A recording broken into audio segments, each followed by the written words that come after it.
हम लाते हैं talk shows और अनलिमिटेड एंटरटेनमेंट सिर्फ यूट्यूब पर। अगर आपने अभी तक हमारा चैनल सब्सक्राइब नहीं किया तो अभी सब्सक्राइब करें और बेल आइकॉन को क्लिक करके हमारी लेटेस्ट वीडियोस के बारे में अपडेट जानें। अमेरिका के रक्षा मंत्री मार्क पोम्पियो भारत की यात्रा पर आए। उन्होंने भारत के प्रधानमंत्री, भारत के रक्षा मंत्री और भारत के राष्ट्रीय सुरक्षा सलाहकार अजीत डोभाल से मुलाकात की। उनकी मुलाकात से पाकिस्तान और चीन के होश फाख्ते हो गए हैं, क्योंकि भारत में आने के बाद मार्क पोम्पियो ने सीधे सीधे चीन को चेतावनी दे डाली है।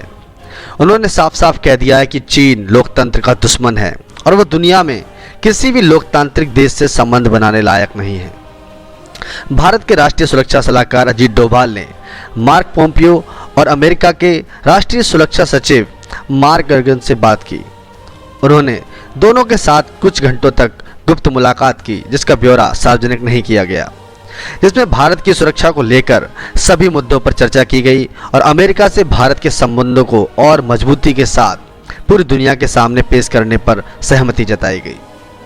अमेरिका की और भारत की इस मुलाकात के बाद पूरी दुनिया में जैसे मानो खबरों का तूफान सा छा गया है।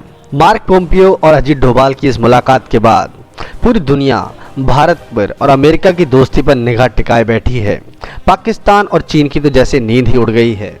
पाकिस्तानी मीडिया भारत के खिलाफ प्रोपेगेंडा चलाने में और ज़्यादा आगे बढ़ गई है।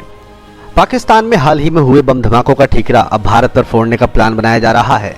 आपको दिखाते हैं कि कैसे फिजा खान भारत के खिलाफ प्रोपेगेंडा चला रही है। जी नाज़रीन, पाकिस्तान में दहशतगर्दी के जो हालिया वाक़यात हैं, उन्होंने एक बार फिर खतरे की घंटी बजा दी। इन वाक़यात ने पाकिस्तान में सियासी इस्तेहकाम और तेज़ी से बेहतर होते हालात ने मुल्क दुश्मन कुव्वतों को हम कह सकते हैं कि बेचैन कर दिए, परेशान कर दिए।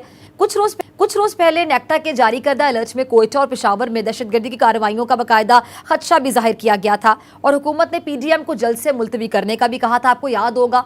और अपोजिशन ने यह मुतालिबा तस्लीम नहीं किया और जलसे के दिन कोयटा के नवाही इलाके में बम धमाका हुआ। दहशतगर्द किसी बड़ी तकरीबकारी में नाकाम रहे। अब आज पेशावर में ऐसी एक बुज़दिलाना कार्रवाई में आम दुश्मनों ने एक मदरसे से मुतसिल मस्जिद को निशाना बनाया। अब एक रोज़ पहले भारतीय national security adviser Ajit Doval ने आपको बताया कि अपने बयान में बाकायदा धमकी दी। और क्या कहना था उनका कि भारत अब ना सिर्फ अपनी सरजमीन पर बल्कि अपने लिए खतरा बनने वाले दूसरे ममालिक में भी कार्रवाई करेगा। और भारतीय फौज के साबिक ऑफिसर हैं रिटायर्ड मेजर गौरव आर्या, उनका भी बयान काबिल जिक्र है। मौसूफ ने कुछ रोज़ पहले भारत को पाकिस्तान में मजहबी फ़िरका वारियत को हवा देने और इसका फ़ायदा उठाने का मशवरा दिया है। अब इस मंसूबे का तखमीना भी मौसूफ की जानिब से 3 से 5 करोड़ लगाया गया है। बिल्कुल सही सुना आपने। इस सारे मंजरनामे के साथ अब पाकिस्तान डेमोक्रेटिक मूवमेंट के जलसे में होने वाले खिताबात को सुन लीजिए, गौर से सुन लीजिए, जहां बलोचिस्तान के लापता अफराद के इंतहाई संजीदा मामले पर मरियम नवाज समेत दीगर जो क़यादत है उसने पॉइंट स्कोरिंग की कोशिश की और वहीं बलोचिस्तान की आज़ाद रियासत की भी बात की गई है। क्या ये कड़ियाँ एक दूसरे से मिलती नज़र नहीं आ रही? हम ये तो नहीं कह सकते कि ये इत्तफाक हो सकता है, ये इत्तफाक नहीं है। क्या PDM जलसे में होने वाले मुतालिबात के पीछे हम कह सकते हैं कि भारत ही छुपा हुआ है? इस बारे में बात करने के लिए, इन तमाम सवालात के जवाब तलाश करने के लिए मेरे साथ मौजूद हैं lieutenant general retired Ajit Doval का बयान, बाकायदा धमकियां लगाई जा रही हैं। फिर जिनका रिटायर्ड एक मेजर है गौरव आर्या, उसका भी बयान आपने सुना। ये महज इत्तेफाक तो नहीं हो सकता। फिर इस तरह की बुज़दिलाना कार्रवाइयाँ हम देख रहे हैं दहशतगर्दी की, और साथ ही PDM जलसे में जो जनरल साहब ज़बान बोली गई है वही ज़बान भारत से सुनने को मिलती है। अब ये इत्तेफाक तो नहीं हो सकता ना कि वही ज़बान भारत बोले और वही इस जलसे में आके लोग बोलें। One Mumbai, you may lose Balochistan. बिस्मिल्लाहिर्रहमानिर्रहीम। देखिए, बात यह है कि ये कहना कि हमारे ये लीडर जिन्होंने तकरीरें की ये भारत से मिले हुए हैं, ये भारत के साथ या इजराइल के साथ इनके ताल्लुकात हैं, वो इनको काम पे लगा रहे हैं, उस बहस में पढ़ने के बगैर आप यूं देख लें कि जो काम भारत करना चाहता है अगर वो आप खुद करके दे रहे हैं तो फिर आप मिले हुए हैं या नहीं मिले हुए इसका तो फिर कोई बहस नहीं है उसको। असल चीज तो ये हो गई कि वो काम जो उसने करवाना था वो आपने कर दिया, आप उसके आलाकार बन गए। अब आपको कोई गद्दार कहे ना कहे, मैं उस बहस में पढ़ना ही नहीं चाहूंगा। मुझे तो ये पता है कि आपने अपने मुल्क की खिदमत नहीं की, अपने दुश्मन मुल्क के दुश्मन की खिदमत की, क्योंकि वो ये चाह रहा था, आपने कर दिया। यानी दुश्मन की अब ये जुबान अगर आप वो बोले या आप दुश्मन के मुंह में अल्फाज डालें तो फिर लम्हा फिक्री है। जरा अल्फाज सॉरी मैं डालें। आपको जरा रोक रही हूँ। मुल्क की सलामती से मुझे याद है अब डरावना खेल खेल। ठीक है जनरल साहब, ये भारत की जो दुश्मनी है वो किसी से ढकी छुपी नहीं है। पाकिस्तान की कामयाबी भारत को कभी बर्दाश्त नहीं होती है। भारत हमेशा मौके की तलाश में रहता है। अब गुज़िश्ता रोज़ वज़ीर आज़म भी अफगानिस्तान से भारत की मुदाखलत की बात कर चुके हैं। अब ऐसे में पूरे हालात को आप कैसे देखते हैं? देखिए बात यह है, वज़ीर आज़म ने जो कुछ कहा उसके साथ उन्होंने ये भी कहा कि मैं आज भी भारत के साथ अमन कायम करने के लिए तैयार हूं, अमन के लिए आगे बढ़ना चाहता हूं। ये बेमौका की बेवक्त की बात है। वज़ीर आज़म को सोचना चाहिए, जो मुल्क आपके साथ क्रिकेट मैच तक नहीं खेलता उससे अमन क्या मांग रहे हैं? अमन अकेली साइड कोई एक तरफा होता है? नहीं, अमन तो एक दो तरफा अमल है। बिल्कुल दोस्ती दो तरफा अमल है। जरूरत इस बात की है कि बजाय इसके कि आप कश्मीरियों को दुख दें, अमन की कहानियां सुना के, इस वक्त उनको रीअश्योर करने की जरूरत है। इस वक्त कश्मीरियों को बताने की जरूरत है कि ये आपकी जमीन पे काबज होना चाह रहे हैं। ये आपकी जमीन, आपका कल्चर, आपका दीन, हर चीज दांव पे लगाई हुई है। ये आपसे ये लेना चाहते हैं, तो आपके साथ हैं हम खड़े। अमन ख्वाहिश हो सकती है लेकिन इसलिए नहीं। मेरी तो एक क्लियर इस बारे में एक राय है कि भारत से कभी दोस्ती हो ही नहीं सकती। अगर दोस्ती हो सकती तो पाकिस्तान का वजूद अमल में आता ही ना। दो कौमी नजरिया क्या है? बिल्कुल उनकी सोच डिफरेंट है। और कायदे आज़म की आप देखें कि विजन को आप सलाम करें, दूरअंदेशी को सलाम पेश करें कि इतने साल पहले कायदे आज़म मोहम्मद अली जिन्ना परख चुके थे हालात को कि आइंदा आने वाले सालों में सब कुछ होगा, और वही सब कुछ भारत में हो रहा है। कोई महफूज नहीं है वहां पे, कोई माइनॉरिटी महफूज नहीं है। मुसलमान वहां पे कितना सफर कर रहे हैं। ये एक दूसरा किस्सा है। इस किस्से को अगर आप खोलें तो ये है कि जो आज 21-22 करोड़ मुसलमान हैं जी भारत में बैठे हुए, हाँ, उनका भी हल यही है। आज वो पिस रहे हैं, हम तो अल्लाह का बड़ा करम है कि अपनी जगह पे आजाद बैठे हैं।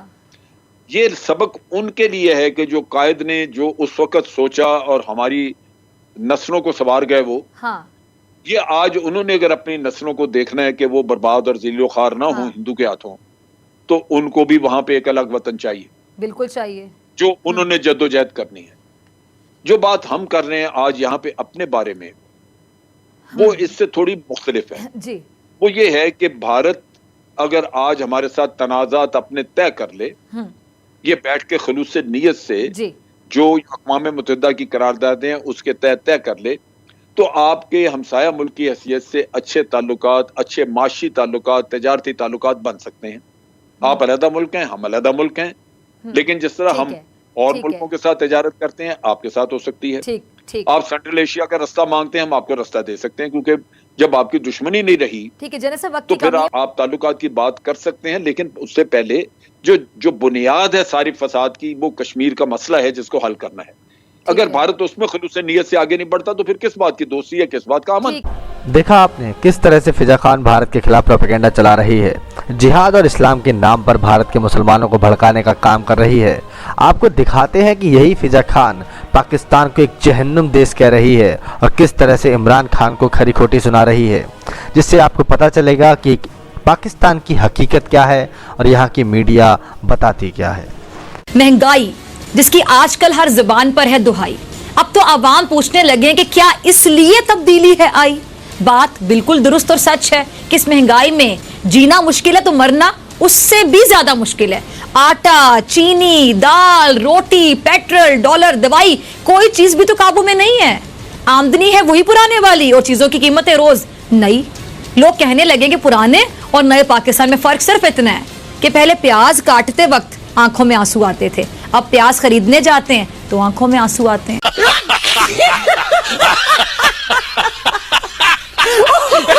Saudi Arabia, GCC countries, Israel, America और इंडिया भी एक तरफ हैं, ईरान, टर्की, चाइना दूसरे तरफ हैं और हम भी उनके ही साथ हैं।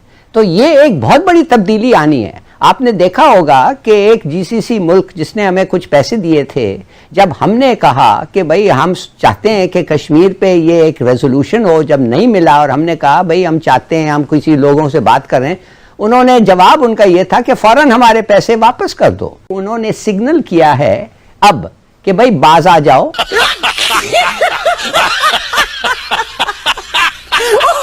पहले टमाटर की खटाई पकवानों में महसूस होती थी, अब इसकी कीमत सुनकर दिल खट्टा हो जाता है। चीनी की कीमत सुन लें तो गले में कड़वाहट उतरती महसूस होती है बकायदा। सच ये है कि इस बला को काबू करने में हुकूमत बिल्कुल बेबस दिखाई देती है। महंगाई तो अगर मैं कहूं कि हुकूमत के लिए ऊन का वो उलझा हुआ गोला बन गई है जिसके गुंजल निकालने की हुकूमत जितनी कोशिश करती है ये उतनी ही उलझती जाती है।